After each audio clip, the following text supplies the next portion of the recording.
He has a Master of Science degree in Structural Engineering and Computer Science from Columbia University. He is the CEO of OpenBrIM with the aim of innovating and contributing to the needs of the AEC industry. He has more than 15 years of experience in the USA bridge industry and previously worked for LARSA. Please give a welcoming round of applause. Thank you. Thank you for the introduction. So our original intention was to co-present this session with Steve Tischer from Athens. Unfortunately, Steve was unable to join us for this presentation. He was the lead engineer. So I'll try to present his slides as well. Let me start by just, I'll give a little background on the project that. It's better now, yes. I'll give a little background on the project that led ACP to try out OpenBrIM. It was actually a peer review in ACP doing for another consultant in Florida. The bridge they were reviewing was an 11-span curved steel girder overpass bridge with a mixture of typical hammerhead piers, straddle bands, C-piers, and inverted T's. The project itself was very complex as the existing bridge was to have part of the superstructure and substructure removed and replaced to make room for an adjacent bridge widening. This involved many different construction stages, traffic, loading conditions. Displayed on the screen is the screenshot of the OpenBrIM model. Project had a lot of different characteristics. Let me give a quick overview of the major ones, starting with the modifications made to the areas with hammerhead piers. Prior to superstructure removal, the footing extension you see in green here, and the supplemental post-tension concrete columns that you see in orange are to be added to help offset imbalance loads on the column and piles. The pier cap also had to be thickened on this particular pier on the left-hand side to meet F.24 KSI stress requirement. After those elements are constructed, then a temporary ballast load you see in a peak had to be placed on footing extension, again to help with imbalanced pile loads. Once the load is in place, then part of the deck and exterior girder you see in orange are to be removed, followed by the construction of the new overhang and barrier wall in the green. Once that overhang is constructed, the part of the pier cap you see in blue is to be removed also. Whenever elements like these are being deconstructed, removed loads will be redistributed. So it was important that the software can calculate those unbalanced load vectors and redistribute loads appropriately. So here on the screen, you see the parametric library components that control both 3D and physical model, as well as the finite element model for the construction stages that I mentioned. Here, you see girder and deck barrier removal stages. This is a gift from the software. It's running on web browser, so you don't need to install anything to your machine. The last thing on this particular pier was to construct a NIV MSC wall you see in orange on top of the NIV footing extension that added a surcharge load. The tricky part that, as you see, that MSC wall conflicted with the proposed MSC wall. The pier conflicted with the proposed MSC wall. Because of this, they had to introduce a new pier there. And they had to do lots of stage construction activities, just moving that wall to the temporary towers, building the NIV tower, and stuff like that. And in order to support that, again, we introduced NIV parametric library components. And on this, so the temporary tower that you, the NIV pier that you see here is constructed after that we remove the current tower. So on this slide, you can see the custom temporary flow-circuit tower library component we built for this project. And on the left is the 3D model representation of the temporary tower. So as you see, the finite element representation is there too. And here you can see the removal of current pier, the introduction of the temporary towers, the construction of the NIV tower, and the deconstruction of the temporary towers in the software. Following this brief introduction, these were the project-related items in Steve's slides, actually. Following this brief introduction, I'll demonstrate now how parametric modeling functions within OpenBrIM platform by using this video. While the bridge I'm about to show is not the still one I previously mentioned, it will still provide you insights into how engineers use their web browsers to create models and ensure consistency between 3D models, finite element analysis, and 2D drawings. So it's in Chrome browser.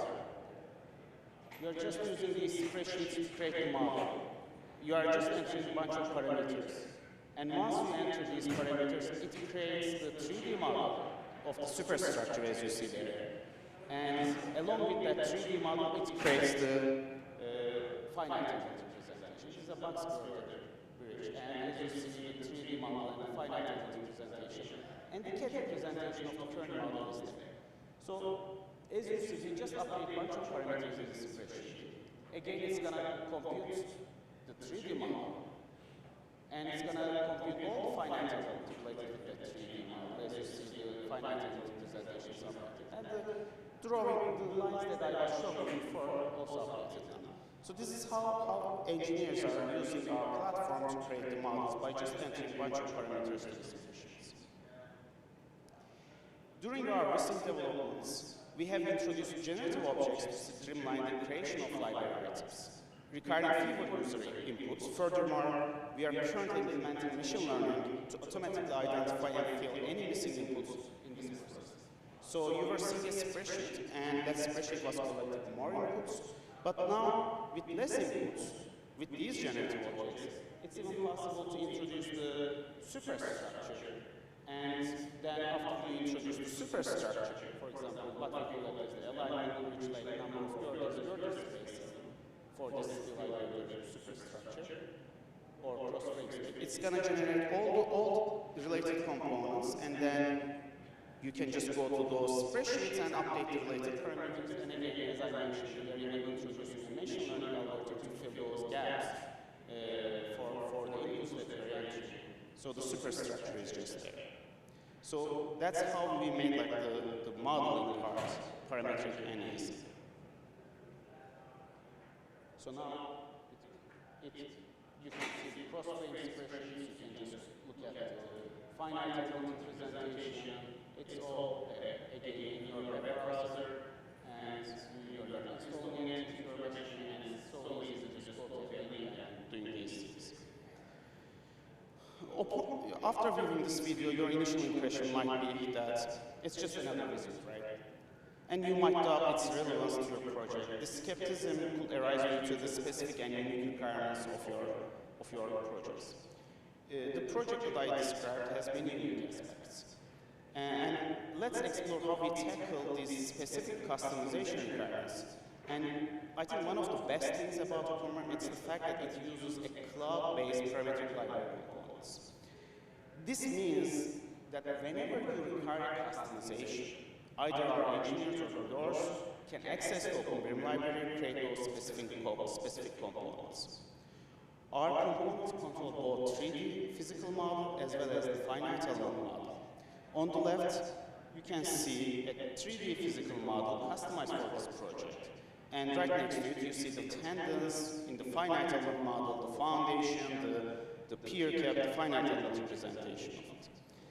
So in this project, whenever they got design changes from the main designer, all they had to do was just update the variables to both controls 3D model and finite element model, and it automatically updated. This was a massive time saver and helped them to meet project schedule easily. So they had one master global model for the entire bridge, so that they had a single source of truth for all analysis requirements and design and code check.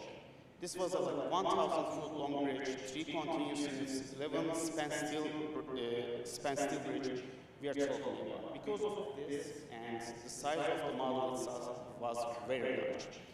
On top of that, they had over 150 individual construction stages after considering the original bridge construction stages. On the screen, you see a GIF that animates the stage construction activities for the deck boarding series. To make things worse, They had to analyze the bridge with transient loads in 3 different combinations: existing, temporary, and the final. Since they were using influence surfaces to generate live loads, that means another 9 different influence surfaces for the analysis in this stage construction analysis. On the screen, for example, you see vehicle positions that replace the maximum reaction dynamic on the spreadsheet cells.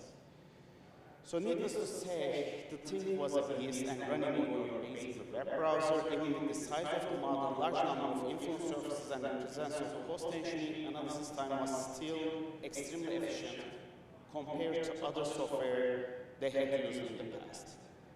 From there, total analysis time for this project in OpenBrIM, because of the optimization we introduced, cloud processing, was only 80 minutes. And compared to other finite element analysis software package they were using, they just modeled one unit there, just the live load, one influence surface, 70 minutes itself. And we are talking about really maybe like 80 minutes, and compared to other models, maybe like 500 plus minutes. And having run other complex models in the past, they knew all too well massive amount of time it takes to extract analysis data from the finite element model, input into hand calculations, whether it's a spreadsheet or MATLAB file. Being able to run all the design and code checking inside the analysis software was a big reason why they decided early in the project to go OpenBrIM. We already had the entire HTML code for both superstructure, substructure, every single steel girder elements, and the pier cap, and anything that you see in this model. And now you will see some report examples on the screen. And here you see more reports. It's a stress strain compatibility, H2 equations. We give direct references to H2 equations. So all the code check requirements are transparent and can be seen by the user. So, as we are all aware, when we encounter a new software like this one, no matter how impressive or seemingly flawless it may appear, we often find ourselves faced with the practical realities of our field. For instance, our bridge engineers might say we are exclusively relying on this specific finite element analysis software, or the Department of Transportation mandates the use of DTM format for our drawings. Taking all these factors into account, we aim to transform OpenBrIM into a universal translator tailored for bridge engineers. Our goal is to empower users with the ability to harness potential of parametric library components with minimum disruption or effort. Displayed on the screen are the software and file formats that we are compatible with. Now let's take a real-time look at how the interoperability process functions for the EGM by virtue of this video. So here, you will see some of the parametrically generated drawings with the help of our library components for this bridge. It has, as you see, it has some drawings in OpenBrIM environment.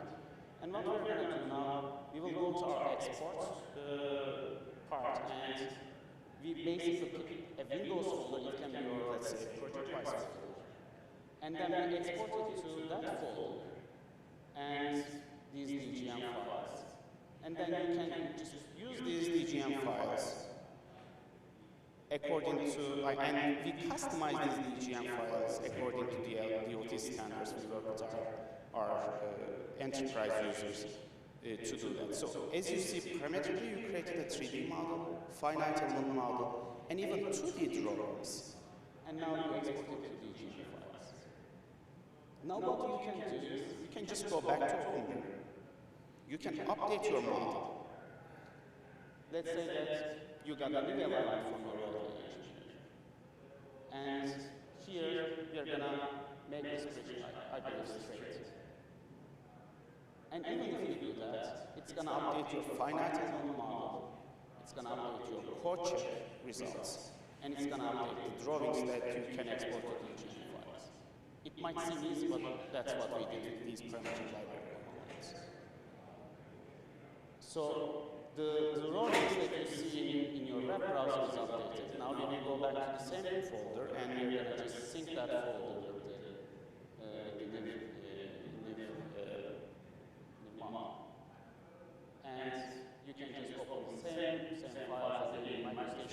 refresh it, and you will see the updated drawings there. So this is the idea of interoperability in OpenBrIM, and same applicable to the finite element software packages. You can have a model in OpenBrIM, you can use either our analysis engine, or you can go directly to, let's say, Cyberage or RCivil or MyDiscivil just to see your results there too.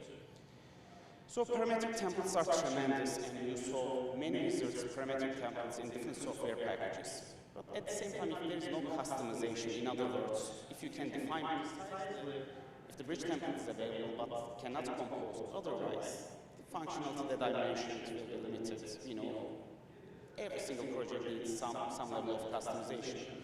And in order to solve this customization problem, while we were working with Reha back in 2015, we introduced this OpenBrIM library concept. And that's basically how can we compose customized parametric templates for different projects, right? And for different libraries. So OpenBrIM library contains engineering definitions used by civil engineers. It's open and can be seen by the user. Basically, there's no single line of related code in our source code. They're all coming from our cloud-based library.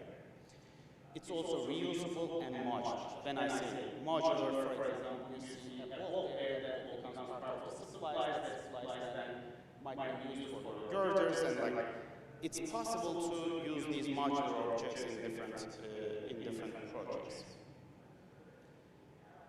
So, through leveraging our client's project to prioritize the essential library objects, our goal is to create the first ever open source cloud-based library for project engineers in the United States. This comprehensive library will include essential elements such as 2D drawings, 3D components, analytical representations, as well as HTML and state specifications. We are proud to announce that on a weekly basis, we are introducing dozens of new library components to enrich our parametric library and resources. Furthermore, we want to change the way we handle project delivery. So as you see here, it's just a link. You can just give this link to any engineer out there. If they have, of course, if they have an account in that workspace, they can just open it in the web browser and see anything that they receive. Additionally, traditional project delivery involves submitting a drawing or finite element model that represents the existing state of the bridge. Why we are just sending the existing state of the bridge? We might consider the realm of the asset management. We envision a fundamental transformation. Instead of just sending one model, we can provide them a parametric model. And then parametric model can also represent the future state of the bridge also. For example, you can incorporate the deterioration parameters there. And whenever inspector goes to that bridge and inspects it, he can just update that deterioration parameter. And at the same time, for example, for this bridge, we have the section parameters. And it's there, we didn't submit it to the DOT because it wasn't on the contract. But the idea there, we can just submit it to the DOT. DOT can give this model to other agencies, and after each inspection, it will just take a couple of minutes to compute the inflated load-rated factors. So today we showcased an example of a steel bridge, but it's important to note that the concepts and the capabilities we discussed are also applicable to various bridge types. And if you visit our website, you can easily sign up and explore these concepts firsthand in your web browser. Thank you.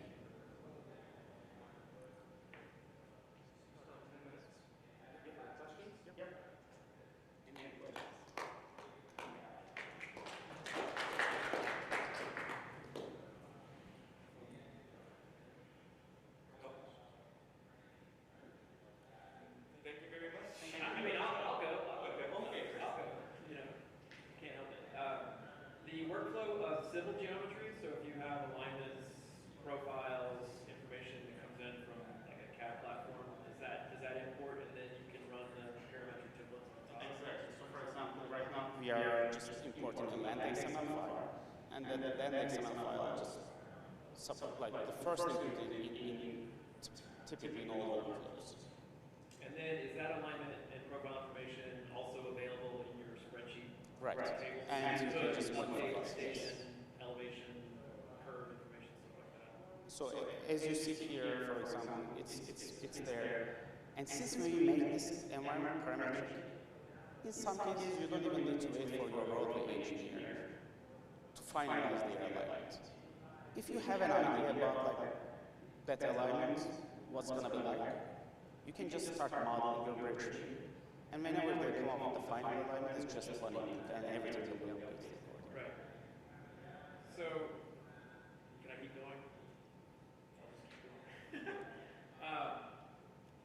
Some thoughts on kind of like the components and the availability of those and how it's open source. I'm assuming that you created an open source library for all the DOTs, their typical components, but there's a lot of customization that everyone would need to do for a specific project. Right. So that's the kind of idea. In your 2027 vision, the Lego blocks would be available, and they would be, somebody could go in and take those and then build their bridge with them, kind of idea. Our main goal is to put all the standard ones first. So for example, let's say that WSP is trying to do something and we think that it's a really custom solution for that particular bridge. I don't think we need to push those library components to our standard workflows.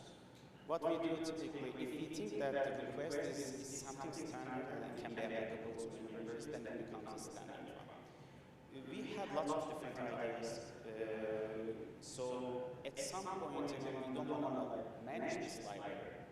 Maybe DOTs or consultancy firms that can be a committee and they can manage the requirements there better than us. At this point, we think we need to make this thing big enough to just provide it to the industry and our clients. But at some point, we can even together decide which library components can be standard for which DOT. Those things can be done actually. Right. I'm interested in the concept of handing a bridge over as a database, right? And that's the as-built.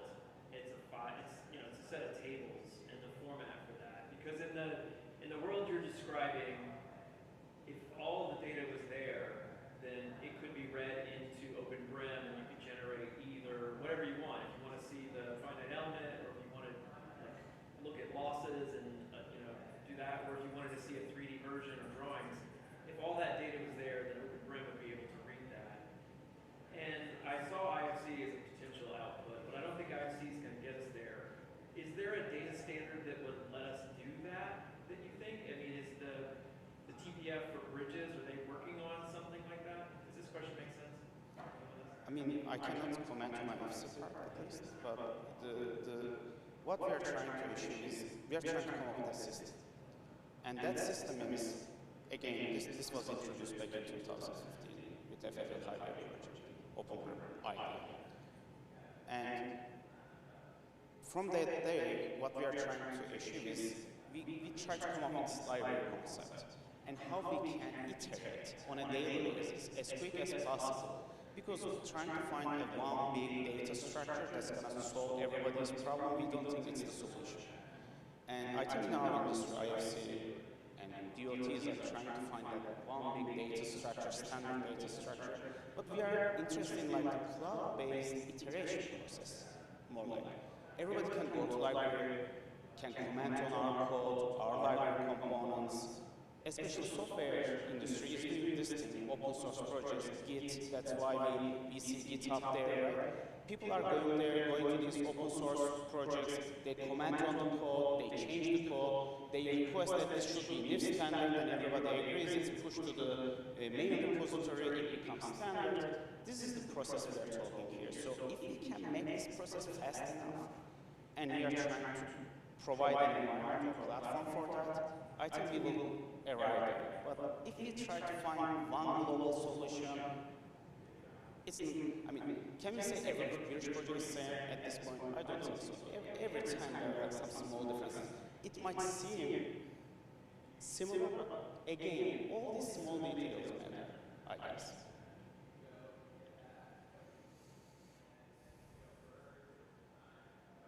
Are you finished with questions? Okay. I mean, I can always keep going, but please, someone else are. I could also talk to them later. So. Thank you for the presentation. I work in asset management, and I think you mentioned something about how this cloud-based design can fundamentally change. I think I captured that right, and you're maybe asking about that a little bit. And were you mentioning that you can incorporate deterioration like during maintenance? Like you could take an update 5 years later of section loss and come up with a new load rating? Is that kind of the vision with this? So, for example, the vision there is when we are designing bridges, we typically know the deterioration. Like, let's say that for steel girder bridges, you know that there might be some section loss or top flange, bottom flange. And we can introduce these type of deterioration parameters to our parametric design model first, while we were designing it. Then, as you mentioned, 5 years later, 10 years later, we can just go there and update those parameters. It's not like a game, it's more like fast and easy way to maintain your structures. And it can be like produced even at the design level. So in other words, it's kind of a new discipline that's being created of reanalyzing, basically redesigning a bridge with its remaining strength, checking against the original design? Right. I mean, potentially you can change those parameters. It might affect the capacity equations, the finite element analysis results, and yes.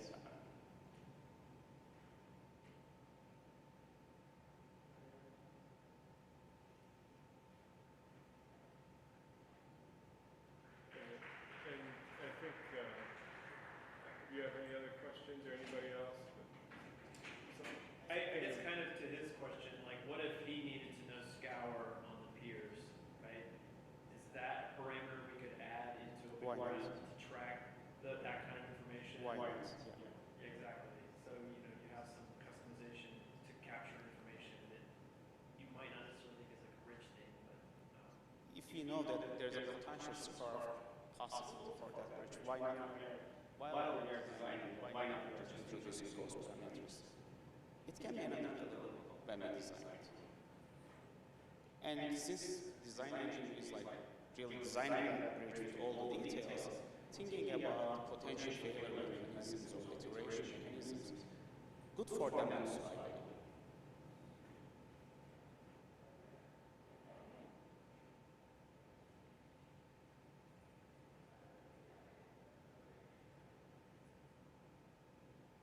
I think that's it. Thank you so much.